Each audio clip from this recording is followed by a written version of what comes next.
Time to Heal. My name is Pam Hemphill, and I am your host. I bring you the dark side of addiction to a whole new light. Today's topic is going to be about men that have been abused, but not just men, women too, and children. A lot of you have heard lately about some different issues that's going around about abuse, child abuse, men abuse, women abuse. So I want to share with you just quickly a short little opinion on our NFL star Adrian Peterson, who is charged for child abuse. And there's a lot of controversy going on. Was it abuse? Was it not abuse? You know, a lot of us are raised from our parents that slapping a child or spanking a child is normal. And he even writes on here that the reason his professional heights is where he's at is because of the parents he had and the way he was raised. But that's not my take on this. And I'll tell you what my feelings are, okay? What happens is a gentleman like this, with all his pain and all his issues and how he was abused as a child, he grew up and became aggressive. And he found a very safe place to put that anger, and that was on the football field. But apparently, he is very professional and very successful, but not emotionally. He doesn't know what to do with those feelings, so he put it on his child. Abuse is abuse. I'm totally against any spanking, any hitting of a child in any way. It's just my feelings and my opinion. But he's just not wanting to deal with really what's going on with him. That's how I feel about it. I also want to bring up another case that I heard on the news recently. It's a 20-year-old lady. She was accused of striking an Idaho man with a barbell. She hit him 4 times on the hand and on the head, and he passed out, and he lost feeling to his arms and his legs. She said that he attacked her. I don't know. We will maybe never know, but does that excuse her hitting him? Then there's another case. This one is really, it's really hard to hear. So if this, you may not want to listen to this part, pre-warning, if there's children out there. This is a tough one. This was on the news that there were skeleton remains of 3 tiny infants were found hidden in the closet in a house that was filled with bugs, mice, dirty diapers, and dead cats and dogs. The cops said the mom secretly gave birth to multiple children. The question is this mental illness or is this evil? You know, there are 2 ways to look at it. Mental illness, all of us that have mental illness have a moment of a choice where we say to ourselves, I am not going to choose to do this. And something happens in our brain and we do something different. Is it a choice? In my opinion, yes. I was abused. My brothers were laid out on the floor, beaten by belts and whips and naked. My mother pulled all the hair out of the back of my head. I was kidnapped and raped. My mother pulled me and pushed me up against the walls. I didn't grow up and beat people up and abuse children. I turned it inward on myself. And that's usually what the most of us do. We turn to drugs and alcohol. I want to share with you real quickly before today I have my guest with me, Megan. Hello.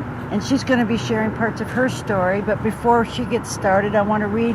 I got on Facebook and I asked the men to start sharing with me some of their abuse stories. And I didn't get very many responses. But that makes sense. Because men don't talk about this. They're ashamed of it. I mean, it's the same thing. A man calls the cops and he's being verbally and physically abused by a woman. The cops will just laugh at him. It's a shame thing. Let's hide it. Let's not talk about it. But I got this one gentleman to write me a quick little, his story, what happened to him growing up. Because a lot of men are sexually abused and they need help. And just want you to know that there are a lot of organizations out there that can help you. And I just also want to mention quickly, this book is what my brother had used growing up and in his recovery, and myself too. And it's called Victims No Longer, and it's by Mike Lew, and it's based mainly for men that have been sexually abused. But here's Robert's story. My name is Robert, and I'm happily recovering alcoholic. He has 4 years of recovery. In answer to Pam asking for men to share their abuse suffered as children, I decided I'd go ahead and share part of my story. I was born in 1963 in northern Quebec, the second child of a marriage that failed before birth. My mother had to return to school in order to become a nurse to support me and my sister. We were left in the care of my grandparents. I'm a hyperactive person, so even as a baby, I could not take naps. It was difficult to put down at night. So my grandmother started mixing 7-Up and white wine in my baby bottle. I've heard that many times, parents putting booze in the baby's bottle to get them to go to sleep. Oh, but that's not abuse, right? That's just what my grandmother did and my mother did. That's abuse. So he goes on to say that at that point, the entire family was alcoholics. Later when I was taken off the bottle, my grandmother then started giving me sips from the glass that she was drinking all day. I liked the warm feeling from the tummy, especially when my grandfather was drinking. He would get mad and easily hit me really hard. By the time I was 5 or 6, I knew where all the bottles were hidden. He was drinking at 5 and 6 years old. At this time, I also discovered what it was that my grandfather was doing with my sister. Upon returning from church, this is his grandfather coming back from church, on Sundays, he would find his grandfather on top of his sister, and her sister was crying. And she was saying that, "Grandfather, you're hurting me." He stopped all right. He would come in and try to stop his grandfather, and the grandfather would beat him for trying to rescue his sister. I kept trying to help my sister, but I kept getting beat up. About a year later, my uncle joined the dance. He liked little boys as well as little girls, so I was forced to submit and perform sexual acts that I did not understand, and it was usually very painful. I started talking more and more from the available section of alcohol, mostly rum and vodka. Reading this is really tough. I really feel your pain. We hear you. What you've been through, Robert, no person, no child should have ever had to go through. My heart is there with you. He said his sister would come home looking really weird. He said, later I grew up and I became a bully at the school. I eventually learned how to fight. See, he learned where to put his anger. He couldn't put it anywhere, so he put it on hurting people. And some of us do that. We don't know what to do with the abuse that happened to us as children. We don't know who to talk to or what to do with these feelings. So we fight, we run, and later, of course, we find drugs and alcohol. Thank you very much, Robert, for sharing your story. So what I want to do right now is just turn here to Megan. Give me a minute. That was really tough to talk about. I mean, this is lightweight. There's more and thousands of us out there that's been abused like this, and thousands that are committing suicide. Not a few, and don't know what to do and don't know how to talk about it. And so what we're doing is we're talking about it, and you're not alone. You do recover from this. So I'm going to turn to Megan and let her share a little bit about her story. Well, I'm Megan, and I'm in recovery. Have been for almost 7 years. Growing up was a little difficult. My mom and my dad always used to yell at each other. My mom used to throw or shut the cupboards really hard and the doors really hard, slamming them. I can recall that there's times that she'd spank us, and in turn would ended up drinking because of it. I know she threw me across the room one time, and her excuses have always been, well, you try to handle 3 ADHD children. So I just left it as that. But I turned to alcohol and any hard liquor that I could get a hold of. And then I also, by the time I was 13, turned to slicing and branding myself. So I did Slicing and branding? Slicing and branding myself. And then into pot. And then I also turned into, there was people that bullied me because my dad went to prison when I was 13 years old. Sorry, did you? Can't hear you when you cover your mouth. Sorry. When I was 13 years old, he went to prison, so I turned to pot. And then I got into abusive relationships. When I was about 17, I got into meth and met this guy who I thought the world of. I loved him, would do anything for him, and he was physically, verbally, and mentally abusive towards me. This last go around, he grabbed my head and bashed it against the wall and strangled me, and actually just had to testify against him, and that was really hard in itself. Seeing him again was like, oh my God, I married that guy, are you kidding me? I stayed with that person for 7 years thinking that I could fix him when I couldn't even fix myself. So it was just kind of difficult. And there's a lot of talk out there about that. Why do they stay? Why do they not stay? No, why do they stay with men like that? I thought I could fix them. I thought like I could make them all better. And I thought my love would just be fine enough for him, and it never was enough.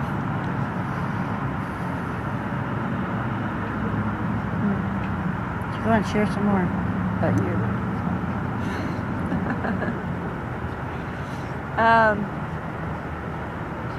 And so of course I turned more drinking into more drinking and more drinking, and got away from the meth for the most part and got more into drinking, and all the friendships that I have were neglectful, because all they wanted to do was get high with me. So how long have you been clean and sober now? Almost 7 years. 7 years? I'm in a much healthier relationship. So you're remarried now, right? Yep, I'm remarried and I've got a little girl, and she's such a sweetheart. And hasn't your husband, he just got 10 years in recovery? Yep, he just got 10 years. Yeah. Yeah. I know him. Special. So for great you guy. in your recovery, what has been the hardest for you? You know, have you experienced any recovery. depression or? Oh yeah, when my son passed away. That was really, really difficult. He passed away from epilepsy. And so that was way difficult for me. You could say that I mentally mined myself, in other words. Like Public I TV. just, I mentally abused myself a lot, thinking that I could have done better, that what did I do to screw up? That was What did your I do fault to that your lose- son yeah, passed that my son passed away. It's very common that we feel that way, huh? So it's really hard. If you look at it, doesn't it go way back that your dad abused you because it was your fault? That I was never sure of. Like, I never, to this day, don't know if my dad abused me or not. So, I don't know. And it's one of the things that I blocked out. Yeah. And all those other things I blocked out. I just used distraction after distraction. Usually, if we go way back, we can see that even if I'm talking about even physical, emotional abuse. You know, not always sexual abuse, but the emotional abuse, I think, is just as I devastating. mainly got that from my mom. Emotional abuse. And that's what we're talking about, women that are abusive. Yeah. How was your mother abusive to you? She threw me across the floor. That's yeah. right. Whoa. Yeah. How old were you? I don't remember. Little toddler? I was just a little girl, yeah. I try to go through it with like counseling and stuff, and they try to get me to remember a lot of this stuff, and I tend to blank it out entirely. Well, you know what they told me is with memories, don't force it. It'll come when it's time, and when it does come, it's coming up to heal you. And it's like God knows that, you know what I mean? What was I, 20 years sober when I finally had some real memories come up? So I think God must have known if it came up too soon. who knows what I could have done. I could have drank again. It was too overwhelming. It could be very tough without help. Probably a good thing I don't remember. Yeah. I That's remember, what I was told. I think I was 7 months sober or something like this, and this lady said, "You got a resentment against your mother." And I said, "No, I don't. My mother was a good mother." And sure enough, the brain has to do that for survival. Just justify it, like the football player saying, "Well, this is the way I was raised. It's okay." They justify it so they don't have to look at the pain they've been carrying around from their abuse. What would you say to women out there that are struggling right now and trying to get clean and sober? What would you like to share with them? Get the help, because in the long run it'll save your life and maybe even your kids' lives or somebody else's. Get that counseling, go to WC, the Women Children's Alliance, and same thing with the men, go to the shelters. I know there's not a lot of help out there for men, and I think that there should be. Have you noticed or ever met women that are abusive to men? Have you heard stories? Mm-hmm. Why do you think in society we're having such a hard problem recognizing that women are just as abusive? Is it because we're the protectors? Because they don't want to let it known. They don't. Men are the strong guys, and there's nothing that could hurt them. And Macho. Yeah, macho. But I mean, and the women are the weaklings. Yeah, because it is hard. Actually, the first time I heard, when I got this book and I heard that men have been sexually abused, I couldn't believe it. I thought, how's a man sexually abused? A boy, I was in shock. So education and opening up and telling people is real important. It is. Yeah. Anything else? What about this book? Oh, yeah, and this one is for women. This is a guide for sexual abuse survivors, and if you are struggling, there's other books. This is just the one that I've used. Keep it right next to my other recovery book, and it has some real good, there's a chapter in here if you're feeling suicidal. There's a lot of myths around feelings, and that when I was feeling, my sponsor said, now you're in recovery because you're feeling your emotions. And I thought I would feel ashamed that I was feeling them. But I learned it's the opposite. Yeah. I did bring something that I wanted to share on. We take roles. And if you've never been to Adult Children of Alcoholics, have you ever been to those meetings? Mm-hmm. ACA. In order for the child to have survived when they've been abused, they take on a role. And some of the roles is like the family hero and the football players and your movie Black star. sheep. Yeah, well, no, they take on a hero role. Like the family's so messed up, I'll be the hero for the family and get the straight A's. Yeah. I'll be the doctor. I'll be the movie star. I'll be the football player. So everybody can look at me and say, see, my family's not that bad. And they're called the family hero. Then there's the rescuer. Because as a little child, like Robert shared, he was trying to rescue his sister. And he couldn't. And what they end up doing is trying to rescue everybody. They become counselors like me. Mm-hmm. Fix everybody. I was going to fix my brothers, make them okay, because there's no mom to help us. The mascot, that's the one. Now that's I got a blank spot for our movie star we just lost, Robert Williams. Yeah. That committed suicide. The mascot. Everybody's sad in the family. Everybody's depressed, but I'll tell jokes and make everybody laugh like nothing's really happening. And then there's the doormat, mm-hmm. the one that's passive, doesn't stand up for themselves. Then the family scapegoat. It's Johnny's fault. If Johnny would behave, we would all be all right. Send Johnny to the room. He's the scapegoat for why we're messed up. And then the lost child. My brother was the lost child because we used to say, where's Mikey? We'd be looking everywhere. Mikey'd be hiding somewhere. Did you identify with any of these roles? The lost child. The lost one, you were Mm-hmm. the one that was hiding? It's always the one hiding. In fact, I can remember a time where I hid underneath, I called 911 and then I hid underneath the bed. And they kept looking for me. They couldn't find me. You called 911? Uh-huh. For what? It was just because I wanted to see what would happen. How old were you? I'm young. Oh. I did some weird Maybe shit, there was something stuff. going on. You really were looking for some help and didn't know it subconsciously, Yeah. you know what I mean? And then, of course, the enabler, which is usually the mother that covers up for the father that's drinking and calls in his boss and says, hey, he's sick, covers up for him, enable. But there are a lot of things surrounding these issues, we can't cover it all in this short period right now. But as you've seen too yourself throughout recovery, a lot of people come in, go out, come in. What's your feelings about that? Just stick around, stay in it, no matter how hard it gets. Because being in and out is just painful. It really is. I was in and out for 7 years, and so it's just like... You were 7 years? I was in and out for 7 years, yeah. Well, I was too, 4 years, and they said, oh, she'll never make it. They had bets on me. Yeah, they had bets on me too. Yeah, we're the losers. We're the hopeless, not losers. I see there's part of my not being nice to Pam. We were considered the hopeless. Yeah. Isn't that funny, though? God takes the hopeless. I heard it not too long ago. God takes a mess and makes it into a message. Messenger. Yeah. Yeah. Anything else you would like to share? Nope, I don't think so. I think that just about does it. I'm just glad that I have a better family today, and me and my folks get along a lot better now these days, and me and my sisters do for the most part. And, And do you recommend anyone that's been through domestic violence, any places in town that you know of that they can get a hold of? I've always enjoyed all of them. Like Oh. any place that I've gone to, Affinity's good.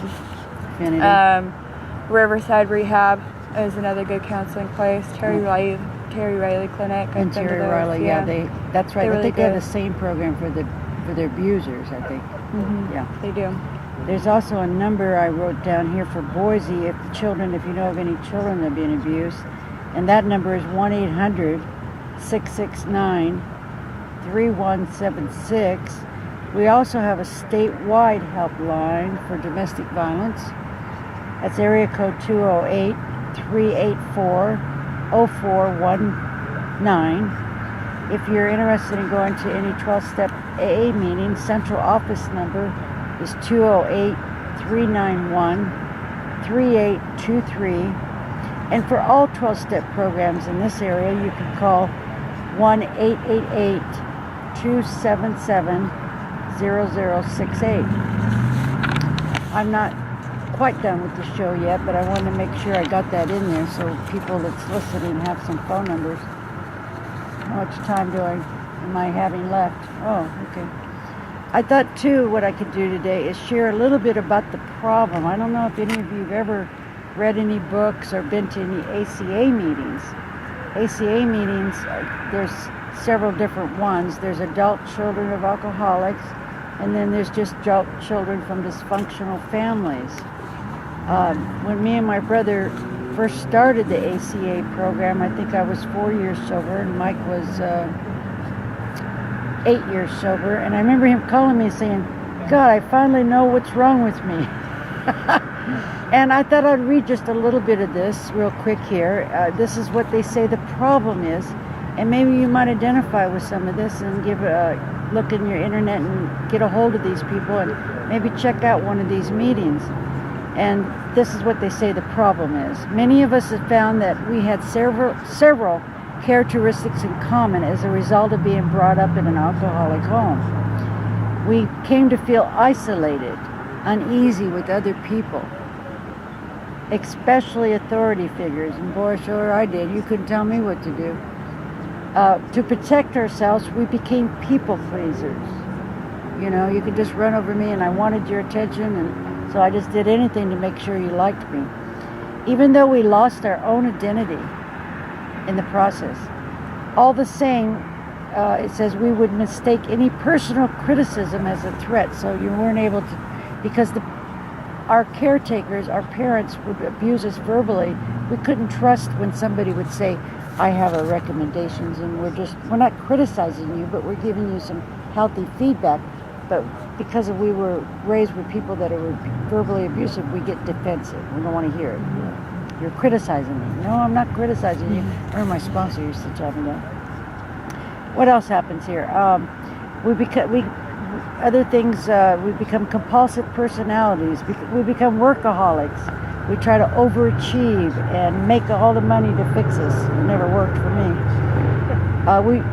We have a sick need for abandonment. It's really weird. It's almost like we pick people that will abandon us. It's like we relive the childhood. We live a life at a standpoint of victims. We have an overdeveloped sense of responsibility, and I could go on and on. We become reactors and actors, you know. There's more information about this, and I'd like hopefully that you look it up and read more about it. But it's not an easy thing to do. I'm not kidding you. If there had been another way for me to do this and get well, and I would have tried to find it. But I got sick and tired of being sick and tired, is what they say in the program. I was moving, I was overeating, I was over shopping. I had all this dysfunction going on around me, and I didn't know what was wrong with me. And I finally had to surrender to the fact that I had to sit still and do some deep work. And I highly recommend that you don't do this by yourself. Actually, in my opinion, you can't do it by yourself. No, you can't. There's no way. Mm-mm. I have to have support. You know, I've had to do therapy. I have to go to these meetings. I've got to call out. I've got to let people know when I'm feeling really bad. I've got to let them know. No more secrets. I'm keeping something on my wrist right now, and I want to share that with you. I was at this little park thing they had, and they had a booth there on suicide prevention. It's awesome. And on here it says, hold on, the pain ends. I didn't know that. I thought it was going to go on forever. And they have a number, so if you're feeling suicidal, it's 1-800-273-8255. And they're there to help you.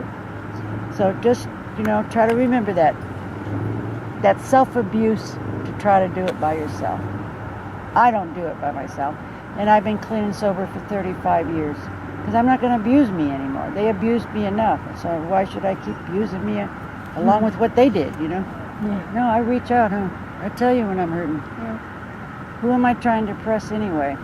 I remember this lady said to me, you're going to be in the grave one day, and we're going to come to your grave, and we're going to say, why didn't she just come to a meeting and tell us what was going on, We could have helped her, but no, because remember, as a child, there was nobody to talk to. There was nobody to turn to. That's what you're feeling. But today there is, okay? Today there's help. So say that one word that nobody likes. Say the word help. It's a nasty word. But you gotta say help. Anything, we got a minute left real quick that you'd like to share? Just don't do it by yourself. Like what you were saying, it's so much better when you just go ahead and get the help and be with a group. Whether if you find a family member that you can trust, or if you can't trust a family member, find a counselor on school that you can maybe help, if you don't have insurance, because I know that's a huge issue, is when people don't have insurance, they can't go to places like Affinity or Terry Riley. But there are other places that are willing to help you out, and they're free of services. Thank you. Thank you for being here today. You're a blessing to the community. You know Thank you. that. Helping a lot of women. Thank you. Yeah. I'm glad we're friends. Me too. And this is my little friend who wants to say goodbye and tell you, don't give up, okay? He needs a name, if anybody has an idea what we should call him. I say Stripey. Stripey. But he wants to tell all the kids out there, don't use drugs, okay? Call somebody if somebody's abusing you. Don't let anybody hurt you. We're here to help you. And just hang in there. One more day, right? One more minute if that's all it takes. Keep the faith, because your miracle is on the way.